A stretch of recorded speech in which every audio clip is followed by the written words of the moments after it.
So if you go and look up any major gym chains Google reviews, you will notice hundreds of people complaining about how they got screwed over by their local gym. Now personally, throughout my own fitness journey, I have made every mistake there is to make when signing gym contracts, and I have wasted so much time and money, and I want to help you avoid doing the same. And if you've unfortunately already signed up to a dodgy contract that you can't get out of, at the end I'll be going over a few solutions that you might like to try to help you navigate that situation. So to get started, the first thing you need to ensure when you're signing up for a membership is that you've thoroughly read and understood each point of the contract.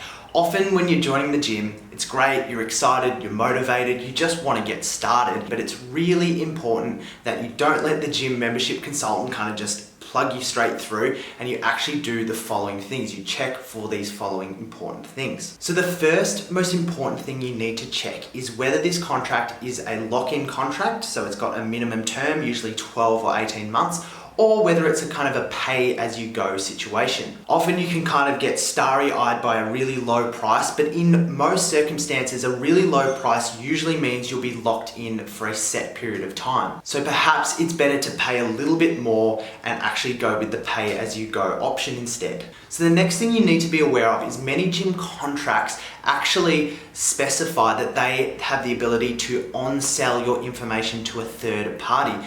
I was actually speaking to a friend of mine who this happened to. She was about to sign a gym contract and her husband noticed that there was a line about selling on information. Now, if you do want to proceed with that, that's fine, but just know that there's a reason why there's all these random phone numbers calling you, and that's because your information has been passed on or sold. So if you don't want these random people bugging you and your phone going off every second with a random number, just be careful when you're signing a gym contract and make sure that's not in the terms. So the next one to watch out for is, are there any hidden fees? So the most common one you'll see is a sign-up fee. This can vary between kind of, $10, even up to I've seen as bad as $200, okay? So perhaps the gym membership might be a little bit cheaper, but then there's this huge sign-up fee.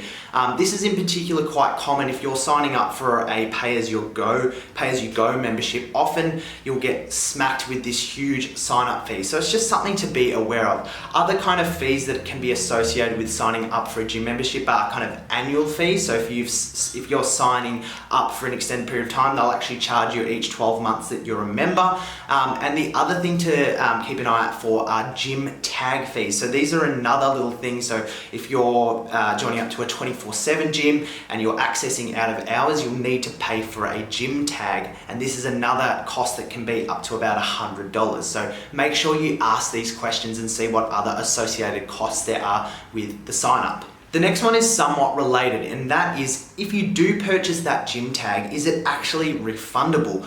I got stuck in a sticky situation where I was told verbally that the gym tag would be refundable, and it cost me something like $50, and I was like, yeah, sure, great, I'll sign up, the gym tag's refundable. And then when it got to the end of my membership, I couldn't return it, and they said, no, sorry, that wasn't in the contract. So again, verbal agreements are one thing, but make sure you've checked the contract. Is that gym tag actually refundable or not? So the next thing to watch out for is, especially in pay-as-you-go contracts, the gym still might have a minimum notice period for cancelling. So if you're cancelling, you might need to give 30 days notice. So just something to be aware of if you're hoping to cancel soon, doing it a little bit earlier, because there's still going to be a bit of time that you're paying for the membership. So if you are trying to get out of a contract that you don't want to be a part of anymore, you do have a couple of options. The first thing you can do is, if you are injured or ill, you can go to a medical practitioner and get a doctor's certificate. And more often than not, gyms will allow you to cancel as a result. And finally, you can transfer your membership to another person. So if you are sick of your membership, you don't want to pay it anymore, but you're still signed up for another few months or 6 months, you can find someone who wants to join the gym, and you can transfer that membership to them. So that's another option if you find yourself in a bit of a pickle.